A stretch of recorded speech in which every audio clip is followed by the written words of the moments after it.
We've got election news, rate cuts, and everything that's going on in the portfolios to discuss. So let's jump right into things and talk about what's going on this month.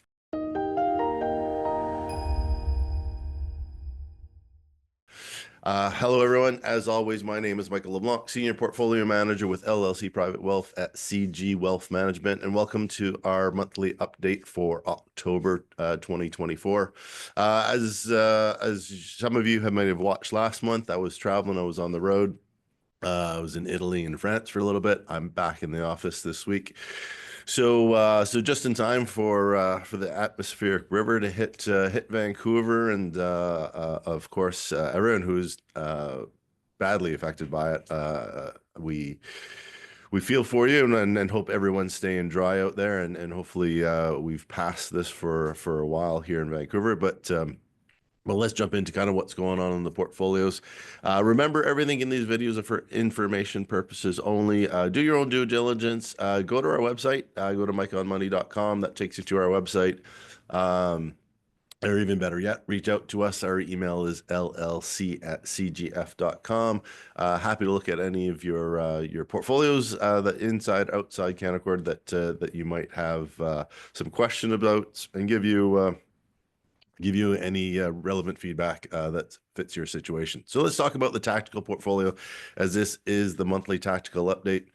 We had a great month in September, finishing off the month with north of 2% for the portfolios, keeping up with the indexes. Even though, remember, the portfolios are in a bit of a defensive stance right now. We have raised a bit of cash going into the U.S. election, which we're going to talk about in a minute. We've raised a bit of cash just with that a bit of uncertainty and instability, especially on the U.S. side. The Canadian side, the Canadian market side has been going pretty strong.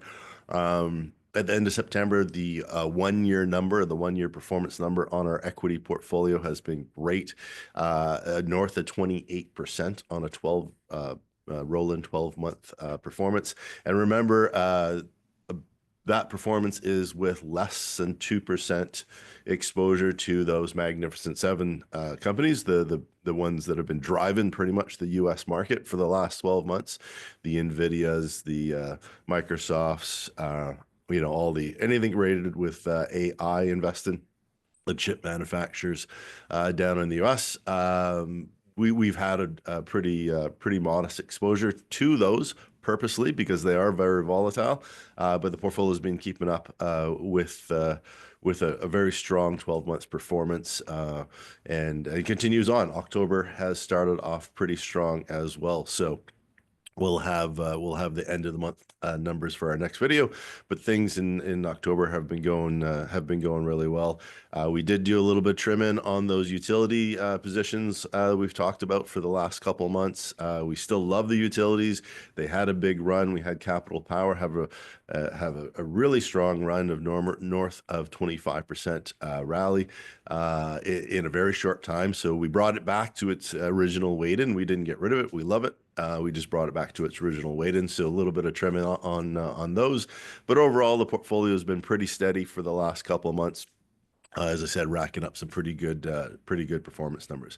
So let's just jump right on top of the big hot button, the U.S. election. Of course, that's at the forefront of everyone's minds. What does that mean for the markets? As we've talked in previous videos, the markets generally don't care who wins the election. It's really the uncertainty around it. And we've got a really close race going into the November 5th election. So by the time you're watching this video, you'll probably know actually who's going to be the president for the next four years. It's kind of still up in the air as we're filming this. But I want to move the attention away from the presidential election because, yes, it is important. And yes, there's very strong opinions on both sides. But as I mentioned, the markets don't really care one way or another. It is going to affect different sectors differently, depending on Democrat or Republican president. But the real election that we want to pay more attention to, or the real battle that we want to pay attention to, is Congress and the Senate, because both these candidates have put forward and have said that they plan to be fairly aggressive with spending. And if we look at the US debt issue right now, 2025 is going to be a major year for the US Congress and Senate. They've got the debt ceiling to deal with, Trump's tax cuts that he put into place last time he was in office come due. They expire in 2025. So those have to be voted on, whether to get rid of them, change them, or reinstate them. We've got the U.S. Current debt is over $35 trillion and growing.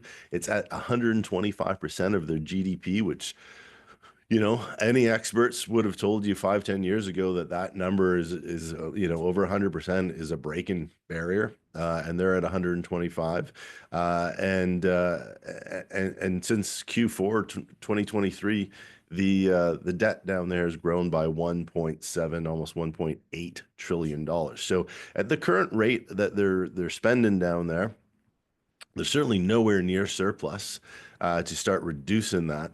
That's a big nut. That's almost equal to the maintenance on that debt is almost equal to their annual spending on the military. So that's a pretty big budgetary number. So whoever wins is going to have to deal with this, and they're going to need Congress and the Senate on their side to get that done. And as we've seen, those those two groups, it comes down to which party has majority in those two groups. So that's what's really important, I think, coming up, because Congress and the Senate decide budgetary budgets and spending amounts. So those are what we're really paying attention to going into 2025 and going into this election.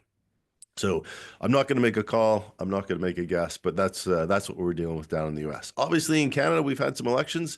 In a matter of 10 days, we had BC, New Brunswick, and Saskatchewan, all having provincial elections. And here in BC, we're still waiting for the results with a really tight battle and a bunch of recounts going on. So we're going to have to wait to see who is the next premier or which party is leading the province for the next election period.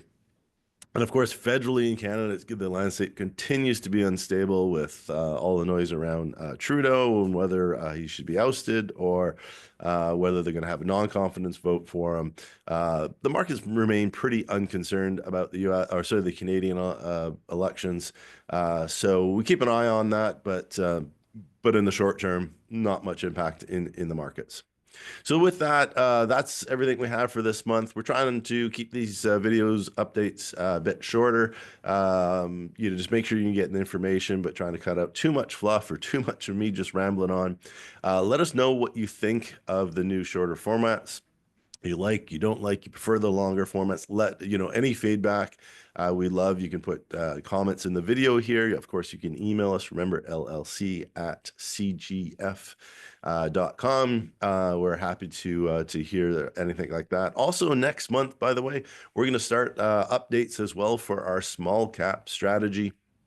With my business partner, Harold Leishman and Julian Godo. They're going to give updates on news, what we're seeing in those portfolios, what's happening with the positions that we recommend in there. If you have our smaller cap portfolio, its performance has been great over the last 12 months. And they'll give you some more color and direction around that as well. So look for that video. As always, contacts information is down below, but you can reach us, as I mentioned, at mikeonmoney.com, by email, by phone. We're always here to help, and we always love to hear your feedback. So with that, enjoy. Hopefully the election in the US goes the way you want, and we'll know by the next video exactly who the president is, or hopefully we'll know who the new president for the next 4 years is down in the US. So with that, thanks everyone, and take care.